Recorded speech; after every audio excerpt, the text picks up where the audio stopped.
I guess we'll just watch the video. All right? I played this game a lot. I put in probably 50 to 70 hours into this game so far. What's up, guys and gals? Welcome back to the Nerd Castle. Today in the world of indie games. Okay, well, this one is published, but I've been talking to the developers, and they say that they're basically a tiny outfit that's being helped out by kind of like this publisher.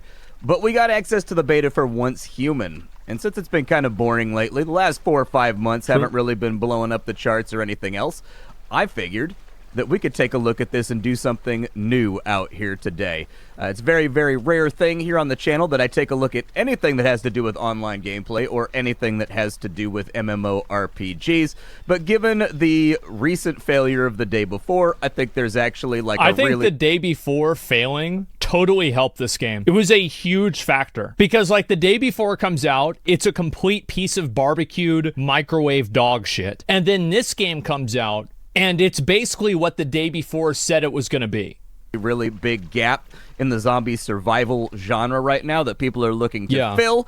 And Once Human came out with their beta like... Well, I think that there's a big gap in survival games in general right now. Like you have like Rust is kind of like just like it's like the king of survival games. I would say at least like for FPS survival games. Ark, I guess there's Ark, but Ark is garbage. Ark is terrible. It's a horrible game. So like what else are they going to do? DayZ? I guess maybe DayZ, yeah. I mean, you've got that as well. But like DayZ is kind of an older game. And also a new MMO hasn't come out really all that recently. A lot of players want an online multiplayer experience like an MMO, even if they don't really want an MMO.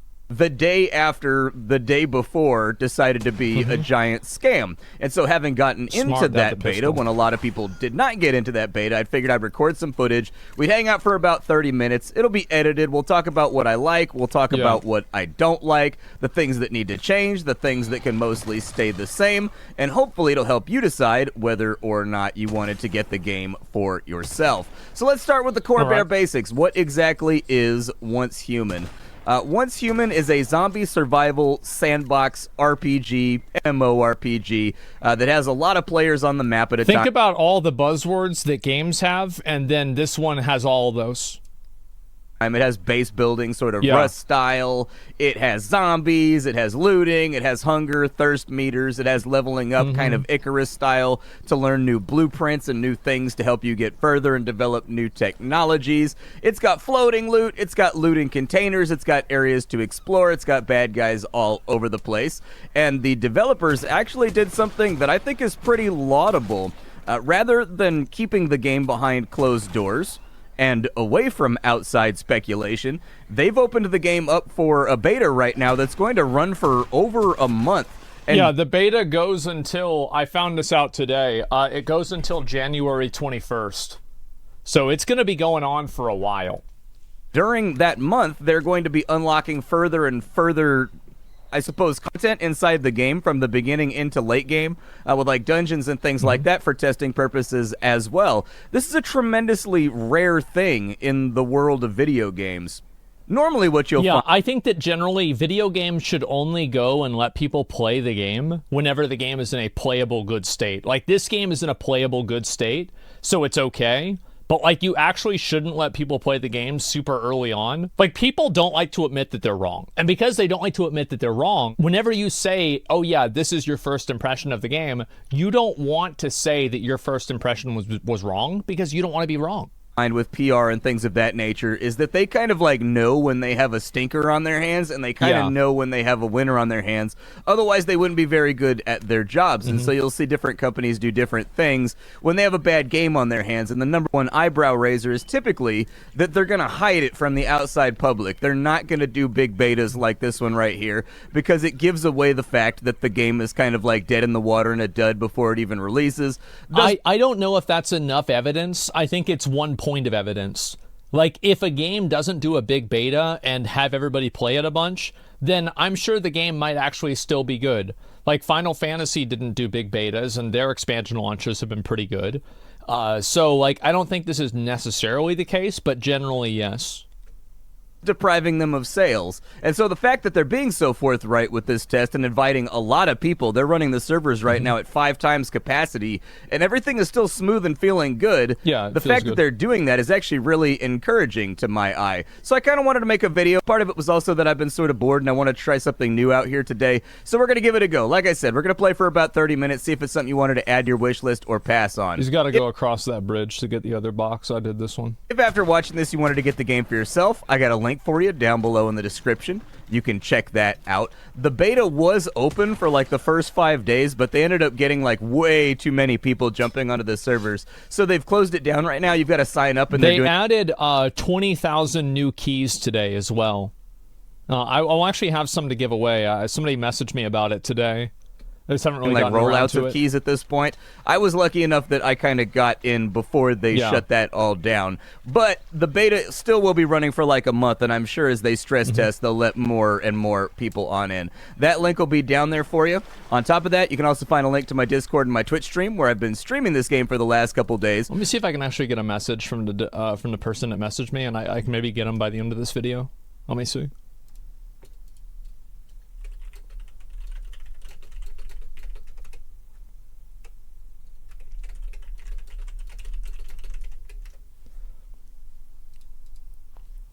If I do that, I'll do it through a Discord. You guys will join a Discord, and we'll do some sort of lottery system through the Discord, and then have it given out that way.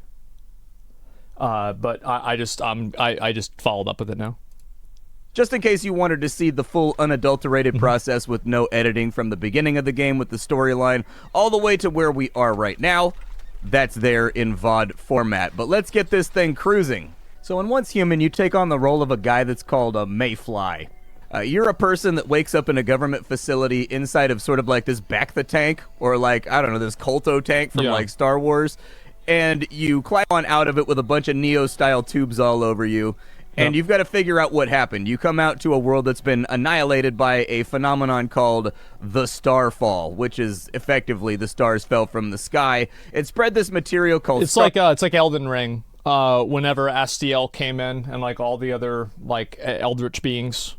Stardust all over the place that caused us to have a mass extinction event, and the stardust gets into people's lungs and converts them into zombies and monsters that want to consume the flesh of others. The game is heavily Kojima based, by the way. You can tell very, very much right now that this game was made by somebody that really admires Kojima, because the mobs in this game are weird. You can see them right there. We're actually fighting like an umbrella monster right now, and they've got kind of like the snappy choppy thing going on. I don't know why it's buggy like that. It wasn't buggy like that for me whenever I fought it.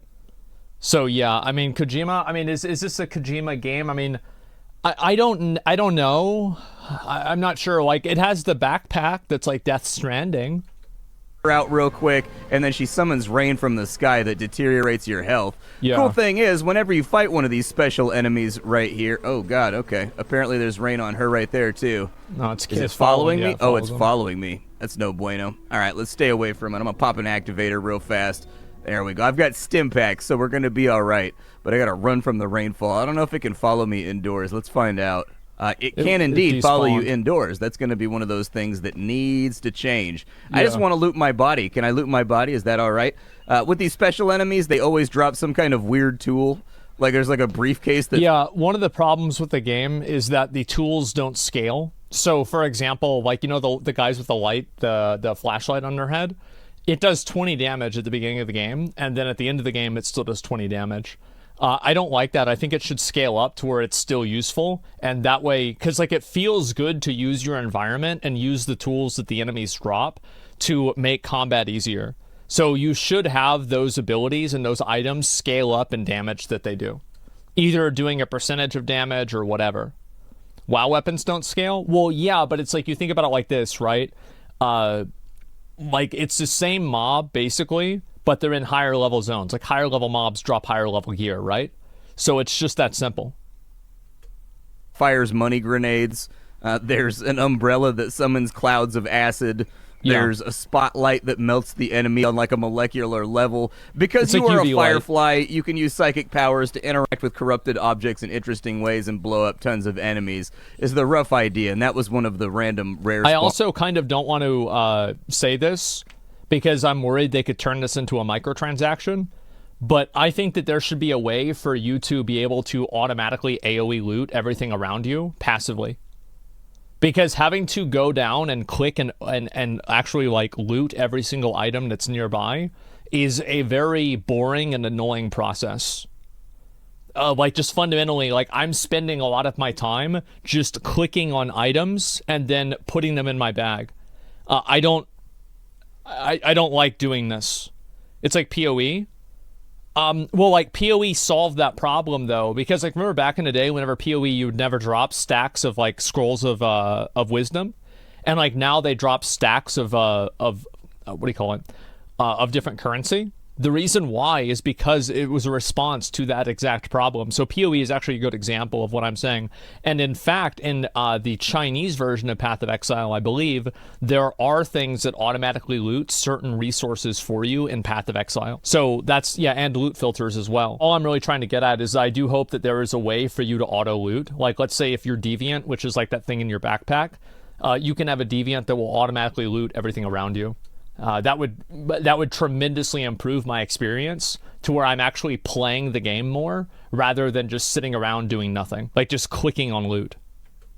Spawns right there that you can take It's just out. not fun. You can always tell that they're rare spawns because they drop money. So like I can use psychic powers to pick up this barrel right here, for example. And this is a very I understand how the game works, Zombie. I know you can vacuum suck, but it doesn't work that well. And also, the little snap that you do that like reveals everything is super inconsistent. Like you can be next to a chest and you do the snap and the chest doesn't have the purple indicator, and then you can be somewhere else and you do the snap and the chest does have the purple indicator. You shouldn't want to do that. Like, you know, like how in Fortnite chests make like a sound whenever you're near them? Well, in this game it works the exact same way. And it's actually one of the smartest things that this game does is that the gear and the weapon chests have a certain sound effect that plays whenever you're near them, and then the mysterious chests that are the corrupted ones have a separate sound effect that plays, and then on top of that, there's like, think of it tier 1, 2, and 3 chests. The tier 2 chests that are blue have a separate sound that plays, so if you play the game a lot and you hear that sound, you'll know what you should be listening to and what you should be waiting for. And I actually think that's one of the best designs in the game. And I also think that it's so badly communicated because I didn't learn it until like level 30 or 40. Because like it was really hard for me to clear these zones at the beginning because I didn't know that I was hearing that sound. I didn't put 2 and 2 together. So if that was communicated better in the game, I think that farming the different stronghold zones, which are like the do all these objectives, which, by the way, I have a lot of stuff to say about that. I'll wait for him to talk about it in the video. But my point is that, a little bit more of a comprehensive tutorial for that should help. The sound was added way later. Well, I'm talking about like maybe a couple of weeks ago. But you don't read? Well, I don't read. You're right. Simple interaction. But like I could pick up the barrel and then I could throw it at that zombie right there. That's and amazing. It blows him up a little bit. See what I mean? But there's a lot of little interactivities like that the game is going to expect you to participate in. But at its core, this game is a third-person shooter. The best way that I know how to describe this title to my fellow gamers is that the game that this reminds me of the most, actually, is a game called Defiance that came out probably about 10 years ago. Sort of a defunct MMO RPG. Firefall is probably in there as well. You can call it The Division with zombies and no cover system. I never think did that's Division. Also kind of apt and on the nose for what the game is trying to be. You see how he's going around looting? At the end of the day, the goal of the game is for you to do quests, to go out and explore a wide open world. I've played for about 10 hours right now, and I've only uncovered this little area right here. And the map appears to intend to go all the way up to the north. I don't know if that's actually going to be true or not, or if that's going to be like dead space up there. But as it stands right now, I've reached about level 10 or level 11 in the 10 hours that I've played. And I've enjoyed my time. This one actually kind of surprised me. I think when it comes to the realm of zombie survival sandboxes, especially when they come with sort of an I feel MMO that way too about this game. I didn't expect to spend as much time playing it as I have. RPG integration that requires you to be around other people. A lot of the time they fall into a couple of categories of like sociopath simulators where it's mostly just like griefing and messing with each other, pay-to-win nonsense that's just trying to capitalize on the zeitgeist as hard as possible. And then from there, I find that a lot of inexperienced novice developers tend to be attracted to these sandboxy, large, sprawling games as their first project because they've never really developed anything before. They don't know what they're getting into, and so the game gets... Well, we're talking about the day before. Yeah, developers that don't understand the scope of a game like this.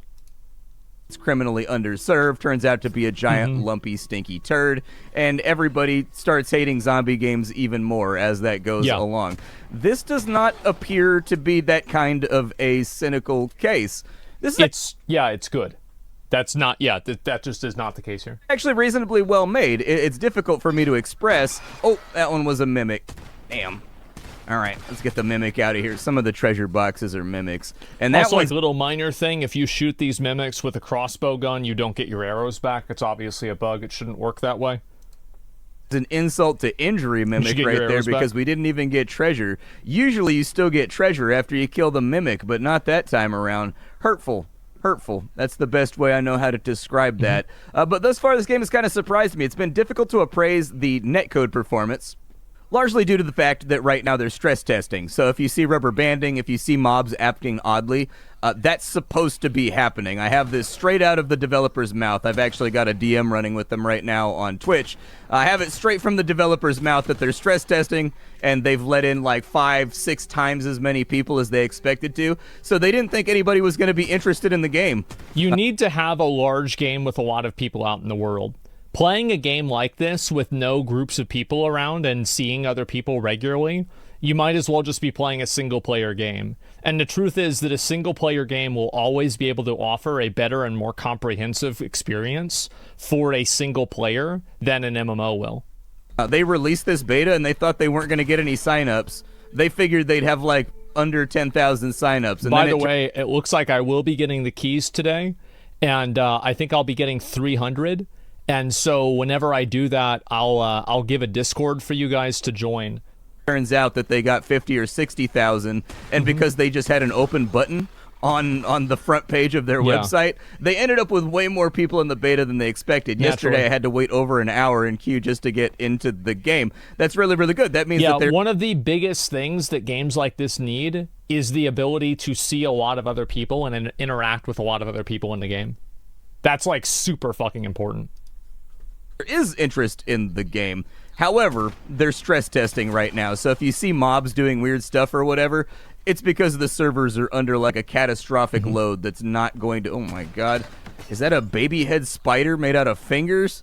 Good lord. It's because they're stress testing the servers at the moment just to see what they can take. So you're going to see some weird network issues. Yeah, that's why I brought up it's going to be difficult for me to appraise the network. I only had problems the first day, and then after that I didn't. But probably a lot of people quit playing after the first day because it's a beta. Performance of the game, just because this is non-typical playtime. Oh, get out of here, dude. Oh, it's an Explodo spider. Even better. Well, it won't be better whenever you're fighting the same spider at level 55. So that's another problem that the game has, is that these issues, and this game is having the exact same issue that New World is having. That most people that are playing the game are playing it on such a surface level. Loy and I are both in keys. Do you guys want to set up a Discord? Yeah, if you and Loy want to set it up, go for it. Like, you guys want to talk it out and figure it out, let me know, and then I'll promote it on the stream. So basically, the problem with New World is that the 1 to 30 experience in New World was probably some of the greatest gameplay that an MMO has ever provided. We're in a Dragonflight key. Can you rename it and change it to Once Human, or at least make a new one? Because I don't want to have like the same Discord. I want to just have a new one. And so, like, that's kind of the issue, right? Is that New World was a great game at the beginning. Jesus Christ, is that bad? Let me work this out real quick. So, what's going on? If you guys can't do it, that's fine. I'll figure it out later on tonight. It's no big deal. But yeah, okay. Well, let me just get back to the point. The point is that with a lot of these events, is that you do the exact same thing in every single event. You get the mysterious chest, you get the 2 weapon and gear chests, you kill the normal enemies, and sometimes you have to kill an elite. And this is the same at level 5 as it is at level 55. This is a huge problem because it's fucking boring. You're fighting the exact same mobs that are doing the exact same thing all of the time. And I think that repeating events are rough. Yeah, they are. They're boring. And so I think obviously to start the game off in a beta, this is reasonable. It's totally fine because you're just needing people to playtest through the game. But like this will have the exact same outcome that New World will have. That people will get bored of killing the 15 guys, looting the 2 chests, finding the mysterious chest, and then just doing that every day because they reset. This has a lot of the problems that New World has, and that's why I'm providing this feedback now, because as somebody who's done the level 50 content, or at least a lot of the level 50 content, and I'm level 46 myself right now in the game, I see that there is a tremendous amount of repetition that will burn players out as soon as they hit that plateau. But according to the gameplay right here, they've done a pretty good job. This actually surprised me. I played it for 5 hours on stream, and then I played it for about 5 hours in my free time, which I almost never do because I'm always preparing for a video or something. Sure. So the fact that I made time to play around with it with my busy schedule, working 60 or 70, god damn it, it's another Mimic. Working 60 or 70 hours a week to kind of get coverage mashed out left and right. Yeah, you have these exact same Mimics at level 50. Like, for example, some of those Mimics should teleport you into another dimension. Some of those Mimics should turn into elites that you have to fight. Some of those Mimics should turn into bosses. Some of those Mimics should drop even better loot. Like, there are a lot of things they need to do. Like, the Mimics in this game have the same problem that the Mimics do in the game Wayfinder, is that having a Mimic chest is a downgrade from having an original chest. Whereas if you compare that to Dark Souls, having a Mimic chest is an upgrade because you still get the item that the chest would have dropped, and the Mimic gives you souls. Managed to squeeze in a 5-hour play session is pretty impressive for me, and it means that I was well lubricated and motivated to get it done. And some of the things that I found appealing about the game is that the open world structure is very sandboxy, but also they've taken on lessons from other MMORPGs like Warhammer Online or something like Guild Wars 2. There's public events around where you can meet up with dozens of other players to fight giant monsters that take up half the screen. There's dungeons. Within the first couple hours of playing the game, you will be doing your first boss assassination dungeon. I haven't gotten any past that, but I just finished it last night. The bosses in the game, the mechanics that they have are very good. Some of the bosses are not properly programmed. Like the boss that has like the pustules on its legs that you have to shoot, and then you shoot its head after you break all the pustules. The projectiles that they use are bugged. And so it's like kind of a shitty fight for that reason. But other than that, I think all the boss fights, they lack some degree of telegraphing that's bad, or like the telegraphing is incorrect. But on a fundamental level, they're good. So I haven't really been looking either. And then from there, they've got that topped off with gameplay that doesn't actually feel that bad. There's little areas for improvement, just in general game design that I think that they can pull off. But the overall gameplay itself, where it's like, what is the core of what your game does? And the core of what this game does is base building, hoarding resources, crafting new supplies that you've unlocked via interaction with the environment, fighting zombies, that kind of stuff, and then shooting at enemies. I mean, that's really the main portion of the game, and they've got that pretty good. I mean, look at this revolver animation. All of these things are surprisingly good. He's right about that. But also, I think this is in the context of him still being lower level. Like, whenever you get up higher into the level, you will see that the things become very repetitive. That's not bad. Like, that's a really, really snappy, good revolver animation. It is. He's right. It's good. Right there. This is good. And this was completely unnecessary. They didn't even need to add that. The game already supports third-person shooting that feels nearly identical to something like The Division, and so they just added that on in for people that wanted to first-person shoot a little bit. And they actually put effort into it. They made it look good. I've got another weapon over here that you can take a look at. I've crafted an AK-47 last night, or an AKM, sorry. Oh, we don't want to deal with him. Those guys right there one-tap you if they explode. Oh, wow, there's a bunch of bad guys around here. Somebody must have been traveling down the road and wiped these out right before I started recording. But over here, so we've got ourselves a point of interest. This is Harbor. Yeah, and this is the point that I'm making, is that the points of interest at level 55 have the exact same objectives, and they function the exact same way. And I would also even argue that the higher level points of interest are less creative with the way that they have you find chests and fight elites. Side. This is exactly like New World. Go ahead and knock them on out real quick. But basically the map is ranged into questing areas, and then there's also kind of like public areas, like Harborside right here. Inside these areas, usually there will be a number of kind of like sub-quests, things that are destroy elite enemies, destroy normal enemies, find weapon and gear crates, and then find the mysterious treasure. Most maps, the mysterious treasure is kind of like this map-wide puzzle that you've got to figure out in order to... Oh, he dodged my bullets right there. He dodged my bullets right there.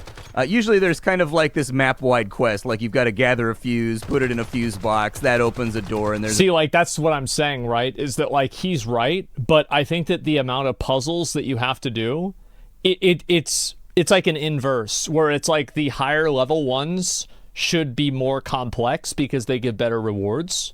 But the reality is that the lower level ones have much higher levels of complexity. And then the higher level ones are just, there's the box. If you go over here, there's another one. And then you get it.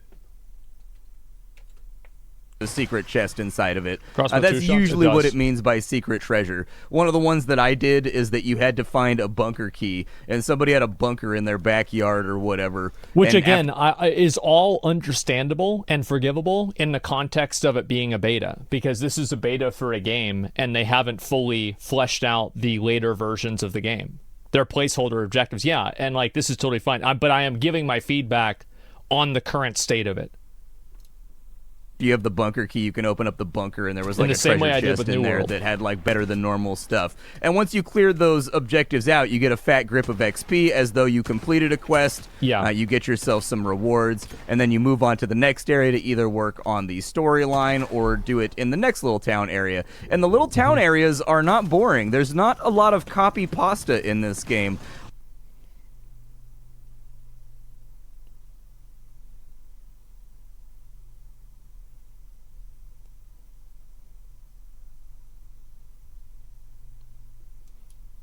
With regards to things like the enemy variety and the environment. He doesn't know? No, he doesn't know.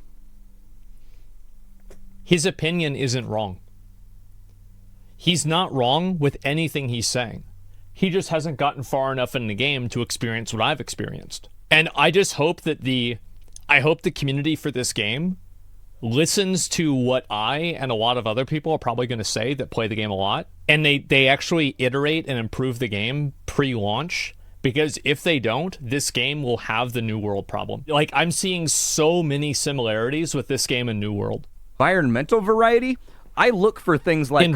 That's a good point that he makes here. He's actually right about this. The environmental variety is actually quite decent. It's not amazing, but it's decent. I look for things like copy pasta when I play a game like this, because the incentivization is there for developers to reuse assets and things like that to save on budgetary They do reuse assets, but that doesn't take away from the environment. Constraints. The assets are 100% reused. That doesn't really appear to be the case with this title. The areas that I've explored so far are diverse. They're interesting. They all appear to have been handmade with a different theme and a different atmosphere in mind. I've gone to places that are trailer parks.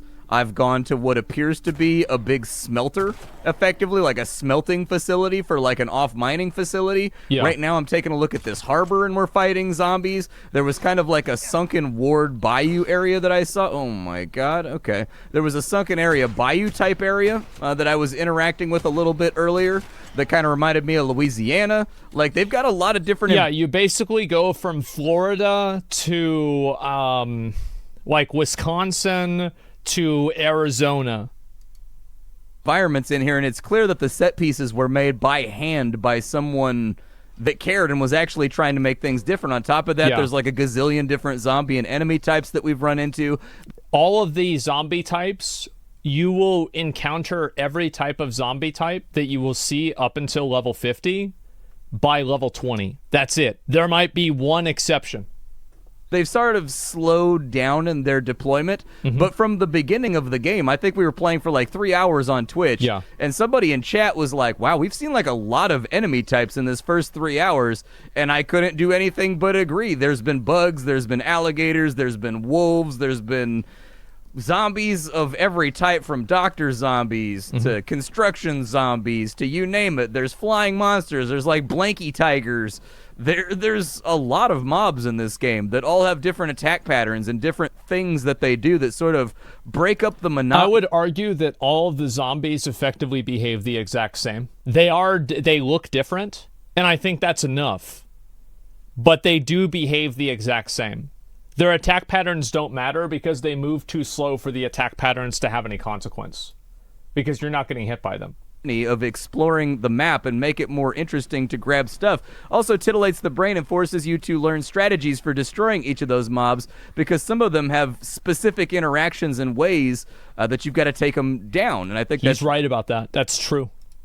Really good. Yeah, the elites. But for now, what am I working on inside of the game? He said 20 minutes on into the video. Right now, I'm just free roaming. That's pretty much it. I'm just cruising around the map, picking up goodies, and trying to supply myself with the things that I need. You spend a lot of time in this game, not like farming for ammo, but definitely preparing to craft more ammo. It gets easier once you get to the second tier areas. I'm in this. Yeah, I also yeah, like at the beginning it's harder to like just do everyday things, and then once you get higher level, it becomes a lot easier. Also, the way that energy works, which is like your resource for traveling, and like, so I guess we'll get into this whenever he talks about the talents, but they need to change the way energy costs are for fast traveling for lower level players.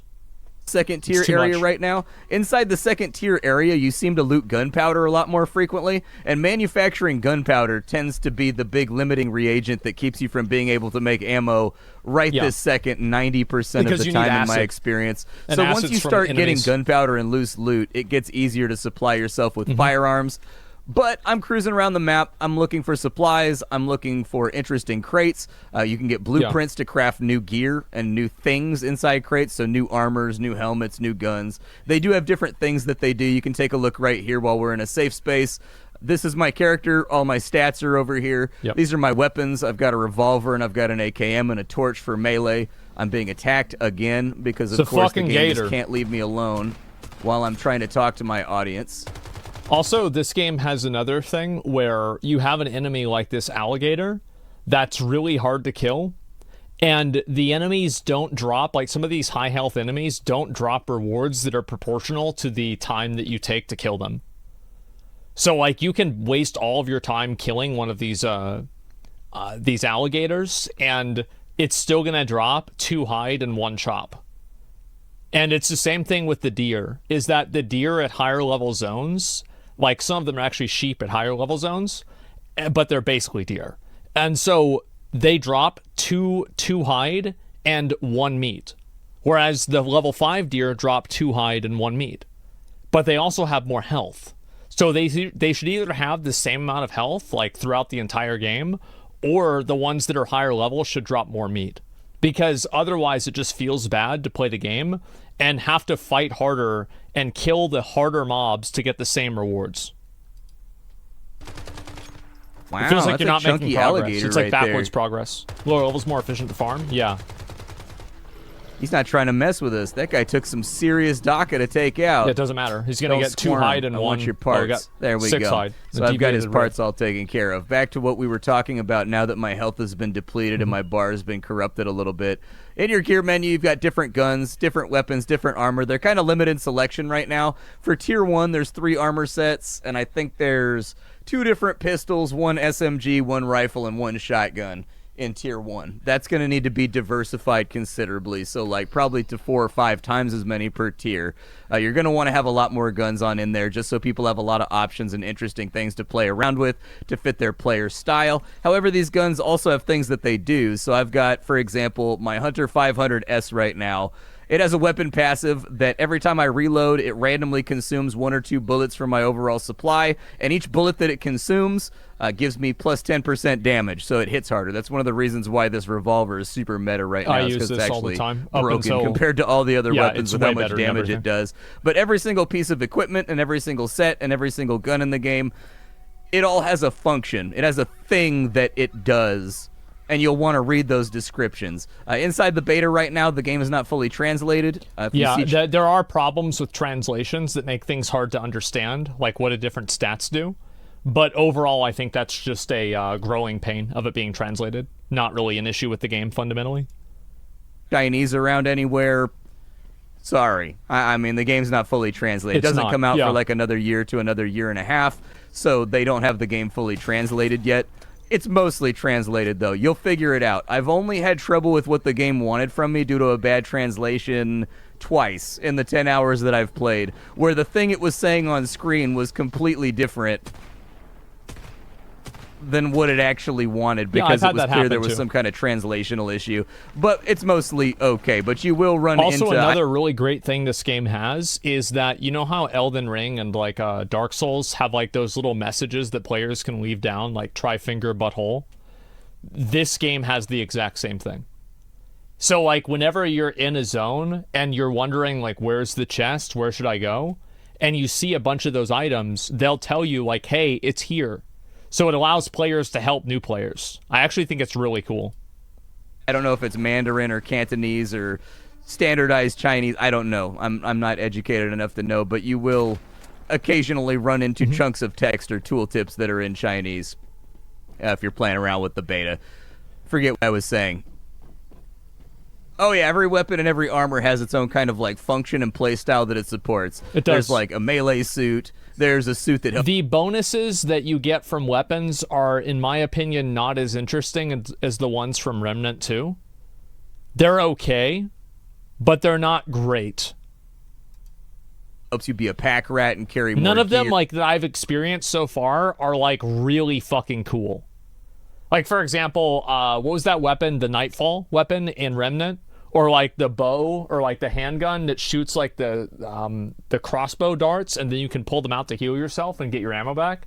That's really cool. Like both of those weapons completely clear anything that's in this game right now. And be greedy, that kind of stuff, and you kind of pick and choose between the ones that you like the best. Got another bug right there. We'll go and wipe him out quick. Along the way, you're going to level up. When you level up, you get access to your cradle, which is this backpack right here with a butterfly inside of it. I can't explain to you exactly what the butterfly is, because it's a butterfly. Once again, this game is heavily Kojima inspired, but inside... I really like the way this works. Your backpack, when anomalies happen in this world, paper butterflies appear, and you can capture the paper butterflies in your backpack. You can take them back to your base and put them inside of a holding tank and harvest them for electricity or something. It's literally that's basically what it's got going on right now. That's why I have a butterfly on my back. Using a kill, it refills 2 bullets from the inventory. Yeah, we can do that. Sure. I forgot to put in my override node. That's an insane when you level buff. up, you get these things called memetics. Let me go back and talk about this. So basically, throughout the game, you're going to get different deviants. Deviants are the little things that you put in your backpack, and then by containing them in your base, you then unlock these different deviation perks. These are basically talent points that allow you to have different bonuses.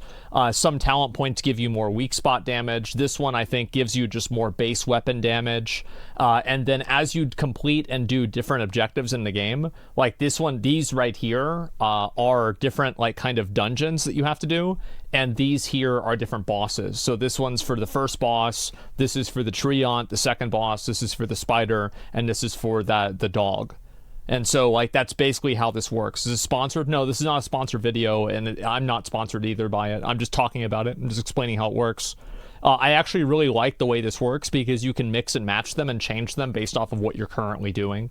I also think that it's a little bit boring, the fact that every single deviation buff only affects your weapon and none of them affect the way that your character plays outside of weapons. So I think they should change a little bit more to that.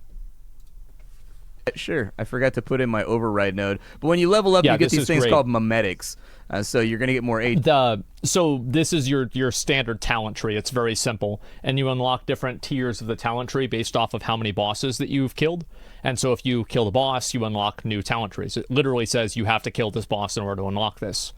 One thing that's really bad about this that I fucking hate is the fact that you actually have to spend your resource right here. This is a resource that's it's a universal resource that's used in crafting gear and materials and upgrading gear and materials. It's also used to fast travel, but you actually have to actively spend this resource while leveling up in order to get your talent points and to unlock them. It feels extremely bad, and they should fix it.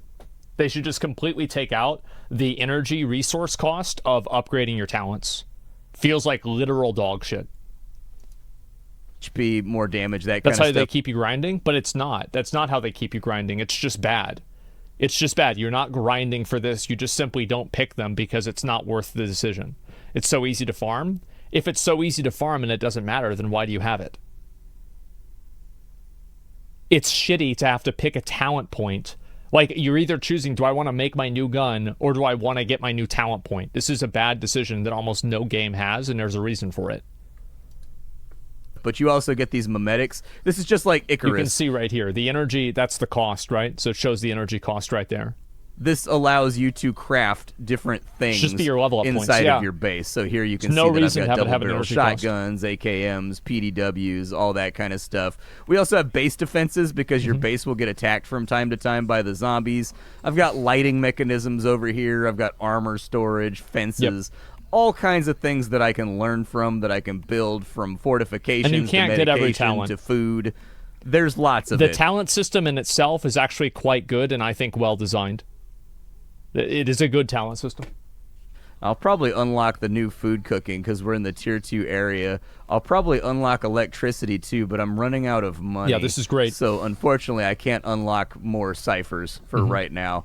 But we'll just keep on cruising. I should probably take you back and show you the base building. The base building, I think, is one of my big complaints about the game. Not because it's bad, but because of the way it's implemented. I think it actually makes the map uglier, and I think it makes the game less atmospheric and immersive. And for me personally, as someone that values immersion to almost like I could not disagree on this point more. I think that the one thing that makes this game special and unique is the fact that you can see other players' bases out in the open world. And I think the idea that not seeing that like takes away from the immersion. I like the idea of feeling immersed in an online shared world. Now, if he feels like he likes being immersed in a more like zombie-focused world, then I think he's right. But I feel like there's a million single-player games that do that already. I loved in like PAX Day, for example, or in Rust, for example, like to just go out in the open world and to see other players' bases because it makes you feel like you're not alone in the game. I absolutely fucking love it, and I think it's one of the best things about this game. a tremendous extent. Yeah, I really like that. It's almost a deal breaker for me, but not quite. Let's go back to base and we can take a look at it. Oh god, we got an elite over here. He's easy. I didn't even realize. Okay, so we need to run away like right this second. We got to shoot him in his weird little... It's not the tumor. Yeah. We got to shoot him in his weird little shoulder tumor, and then he'll die. Yep. He should drop... Oh, he's not an elite. When they're an elite, their wieners glow... Just doesn't matter. It's completely irrelevant, but some of these are elite, some of them are not. blue after you kill them. He just gave me 3 acid. All right, that's fine. The game does fully have fast travel. You can teleport around as you see fit. My house is over here in like the newbie starter zone. Yep. This is my home. I built it yesterday, actually. What I'm working on right now is the building of a motorcycle so that I can have a vehicle to get around faster. And so that's my vehicle bay. But here lies my complaint about this game. Housing should be instanced. So this game... I could not disagree more. And I think this guy, he said at the beginning of the video, he's not an MMO player. He doesn't play MMO games. So, like, from his perspective, of course, you know, he's going to not like that. But like for me, this is like, you know, you go to McDonald's and they're not serving any fucking hamburgers. You go to Taco Bell and there's no tacos, which, I mean, to be fair, Taco Bell menu now, probably there isn't any tacos left. But, like, that's the reason why you have an online, massively multiplayer game, is so you can see other players' bases, so you can be in that shared space. Like, that's the whole point. But coming from somebody who's, like, just an FPS player, of course they're not going to like that. But I love it. I think it's fucking great. It's probably one of the best things about the game. Allows you to build wherever you want on the map. You can build wherever you'd like to build, just like in Rust. I like the idea that other people, like people building around you, like there are unique advantages to being built in a completely different area from other people than an area that's with, you know, like a bunch of other people, like a neighborhood almost. Then you put down kind of like a claim block, 7 days to die style, and then that area is yours. People can still harvest out of it. They can still kill mobs inside of it. But at the end of the day, you end up with a map that looks like this, where there's ugly square player warts all over the place. Exactly, and it's fucking beautiful because it shows that this is a living, breathing game where the players can interact with and change their environment, and I fucking love it. I have a fundamental problem with this from a game design standpoint, because you hired and you paid a salary to map designers, to texture designers. Well, you also paid them on the texture designers to make the dungeon. I mean, I don't know about this. To people that were basically creating a setting and an atmosphere and an ambience. Like, these guys spent their time and their expertise creating a map that evoked certain images from the zeitgeist and certain references to pop culture and certain cultural touchstones and certain visual markers that make people get immersed and make people enjoy exploring your world. And then promptly right after that, you created a system that allows players to put ugly 4x4 blocks all over it, blocking the scenery, blocking the towns, blocking the areas where you farm mobs, blocking the eye line, blocking It's actually not true. A lot of the areas where you farm mobs, you're not able to build that close to the you're that close to them. Like, you can't build your base inside of a stronghold, for example. Points of interest that you can see visually that guide you from one location to another. That right there is one of the few parts of the game so far that I think is addled with regards to the overall design, and I highly recommend you think about maybe going with instanced player housing instead. In my opinion, instanced player housing would drastically reduce my enjoyment of the game because I would no longer feel like I was playing an MMO. I would feel like I was playing a, you know, like, uniform experience. So yeah, I completely disagree with this. I mean, obviously that's his opinion, and, you know, again, he said at the beginning he's not an MMO player. So, like, he's coming at it as an FPS player, I'm coming at it as an MMO player. But personally, yes, absolutely, I want to see the other bases, because in the same way that the designers made the world, they also made the tools for the players to make the bases too. Or, for example, when you're on the map, everybody is in a different... Well, it's not that it doesn't work, it's that it's boring. Instance. So I'm in World 3, The Untold right now. Make it so that in the adventuring instances you can't build. So you have no build maps, and then you also have like 6 or 7 build maps that player can teleport into and have their bases inside of.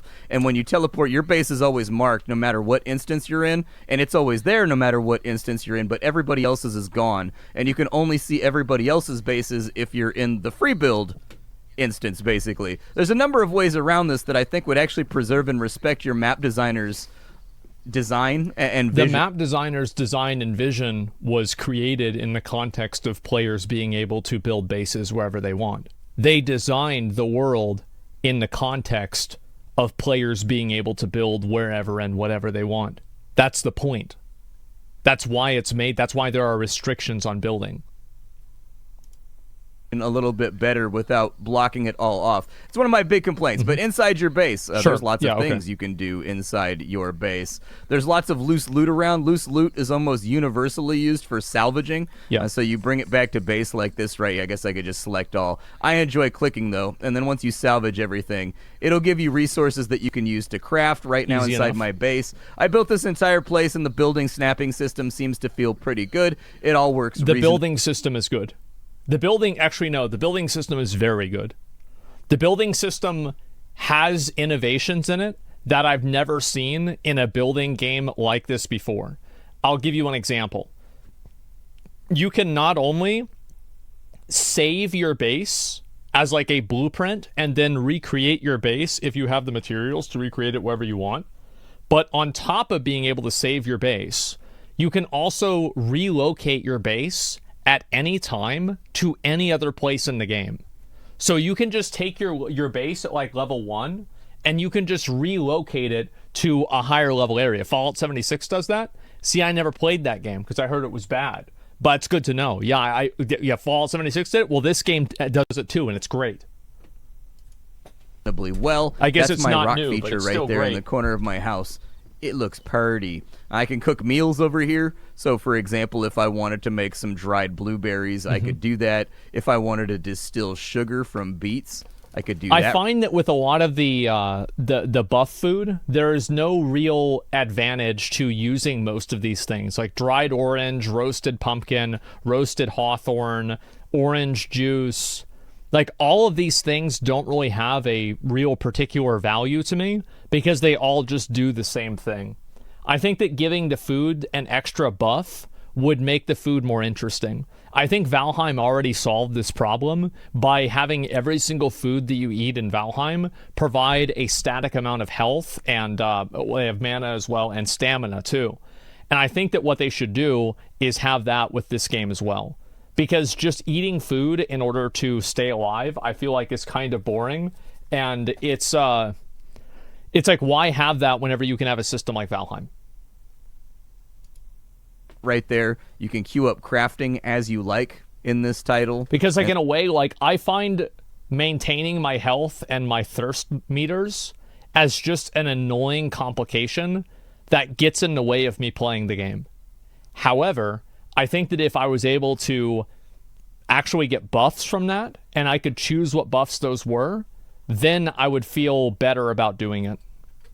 And so we've got multiple things queued up right there, and we'll just come back when it's done. This is the weapon bench where you can upgrade your weapons, you can craft your weapons, you can calibrate your weapons, you can repair your weapons, which in fact you can also put mods on your weapons too. It's in another menu. Probably need to do right about now. I've been cruising around getting into trouble, and my revolver's probably looking a little bit scuffied. This is my chemistry bench over here. I can make bullets and medicine. This right here is my armor bench where we can make various armor sets that do different things. We can also upgrade our armor if we have the parts to do it. I do indeed have the parts to do it, so I could sit here and I could just upgrade the stats on my armor right there. You can just do that. I need Stardust, though, in order to take it further. That's fine. Just go ahead and upgrade that stuff. I'm all right with being... And you see also, like, this is what I was talking about before, how there's an energy link cost for everything. So, like, now, because he got an upgrade with his talents, he's not going to have enough energy link points in order to fully upgrade all of his gear. That's just a feels bad moment. And I think it's an unnecessary L the game takes. Little stronger and having a tiny bit higher pollution resist. So as you can see, that's how the calibration system works. You get more HP, you get a little bit stronger. You do have meters that you have to babysit in this game outside of the crafting. If you look down below, I've got water meters, I've got hunger meters. You've also got a sanity meter. The lower that gets, the lower your total HP will get. I don't know what the yellow meter is underneath that. I still haven't found my... The yellow meter is used as a energy bar for using your different weapons. It's like in Remnant, how you fill up the... I think it's a circle in Remnant. And once you fill up the circle, you can use your weapon's unlock ability, like its special ability. So that's what it is. Like, your stamina is right here, and the yellow is your weapon ability. So it's like you press E to activate that, and then your weapon will do either more damage. It will do like 5 or 6. It's your weapon activated ability, and so like it will do whatever it says it will do. It's your weapon art. Yeah, exactly. Elden Ring. It's your Elden Ring weapon art. There you go. XP meter either. I just seem to level up randomly, and the XP meter is whenever he opens up his gear tab. It'll be right here at the top. It's very small, and it's not very explained, and I actually think they should have a better way to explain it in-game on your base UI while you're leveling up. Kind of shrug and accept it. But your levels don't really matter in this game. I do, they just if you wanted to new see talents. it in action, I do need to make a whole bunch more bronze. Yep. Like, a lot more bronze. The game also has environmental harvesting. So, for example, while you're running around, if you see a tree, just like in New World, you can chop down that tree if you want. If you see that's great. A rock, you can harvest that rock. If you see a bush with berries, you can harvest that bush with berries. It's great. All of the stuff that you see in the game just around is harvestable, pick-upable. If you want to shoot that deer right there, you can shoot that deer right there and give him the blappers, and then you can go and harvest him for meat and hides, just in case you needed those for crafting. Everything in this game is incentivized, so every time you craft... So you can see right here, this is the experience bar up at the top. He shows he's level 12. You get some XP as well, so the game is not entirely about adventuring when you compare it to other games.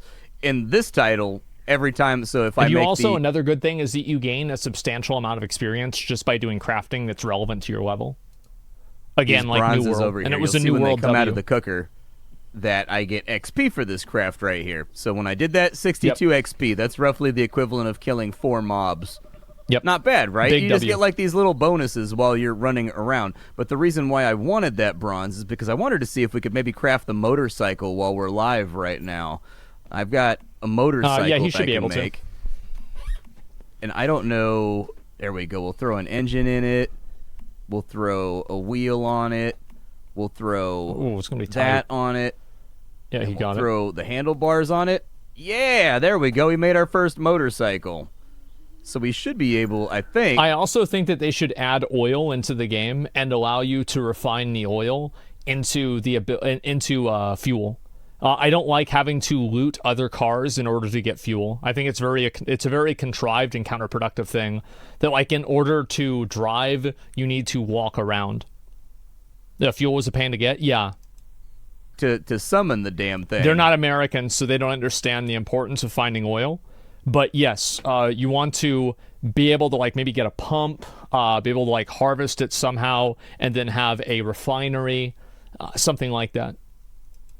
Better fuel makes the vehicle faster. I gotta hold down the G key. I figured it out.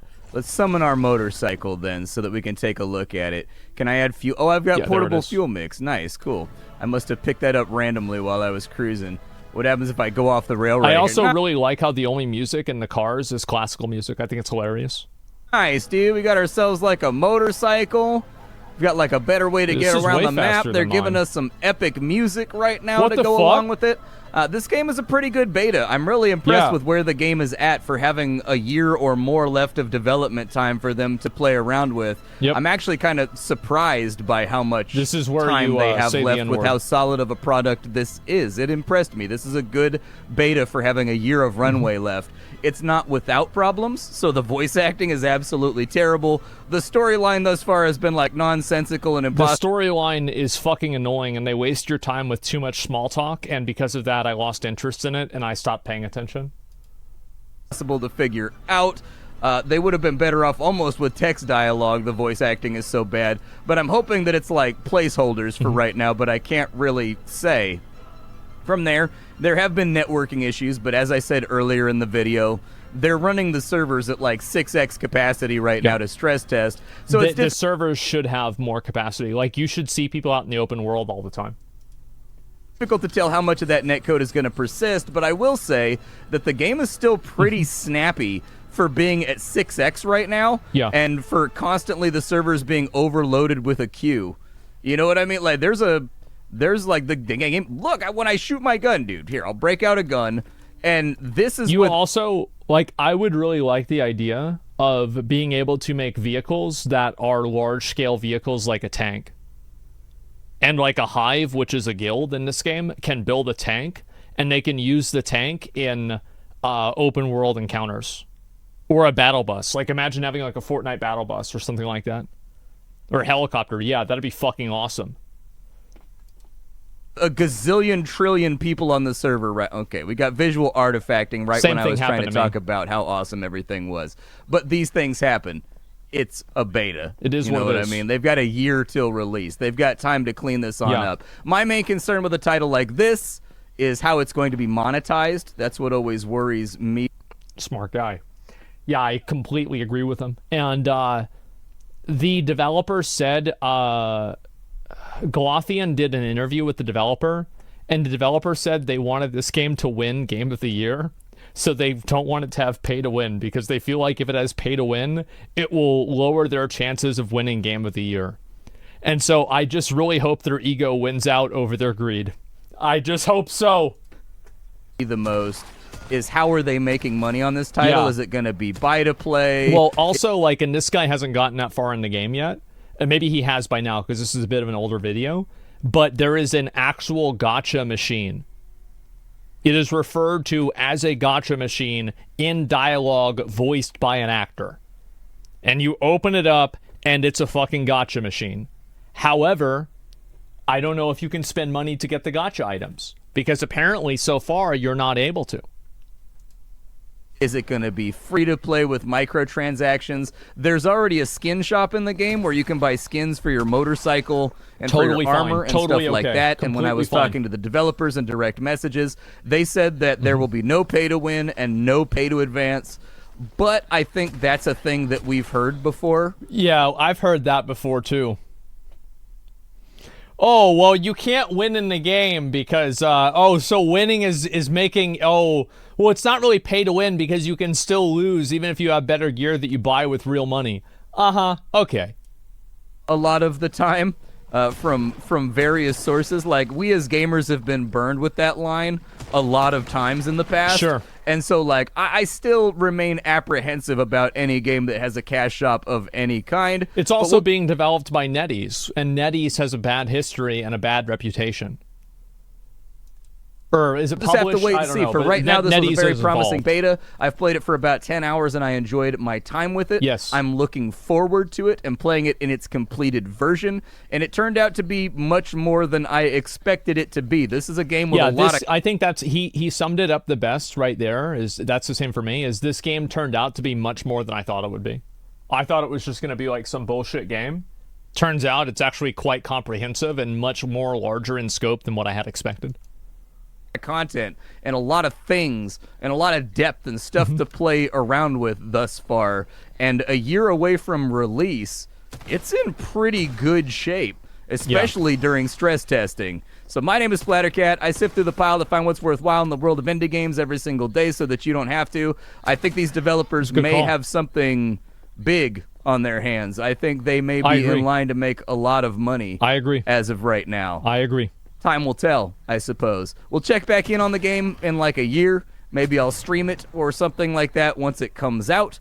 But for right now, my impressions of the beta are positive. There's a few things that I would change around. There's a few things that I think are at odds with one another, but none of them are deal breakers. They're all things that are tolerable. I'll see y'all next time, and thank you for spending your time with me, folks. Bye-bye. Good video. It was actually a good video. Pretty well put together, him explaining everything. I think this was good. Obviously, he disagreed with a couple of things that he had to say, but overall, I think this was really well put together. I'm going to link you guys the video. Make sure to give it a like. Again, I think that, you know, like this game having the problem, and they said NetEase has no say. They need to buy them out and fire everybody. Yeah, I mean, I don't know what the details are. But the point is that, like, I think this game has a tremendous amount of potential, and it's already realized that potential even in the beta. I really hope that the developers can keep moving forward, listen to the feedback, because right now I think this game, the most comparisons that I can make with this game are actually with New World in terms of game systems. New World and this game have a tremendous amount of overlap in terms of how they're designed, in terms of how the progression system works. Like, again, like for example, like repetitive open world zones, absolutely. Gear upgrades that is based off of tiers, absolutely. Gear upgrading system that is just based off of putting more resources into it and just farming more of the same thing, which is the blueprints, absolutely. Same as the watermark system. Like almost everything in this game follows the same paradigm that New World did at launch. And so I hope that they understand that. They look at the mistakes that New World made, and then they avoid making those mistakes themselves. So yeah, variety, more variety, yeah. And so it doesn't sound good? No, I think it is good. This game's in beta, and I think it's great. I'm going to link you guys the video. Make sure to give this a like.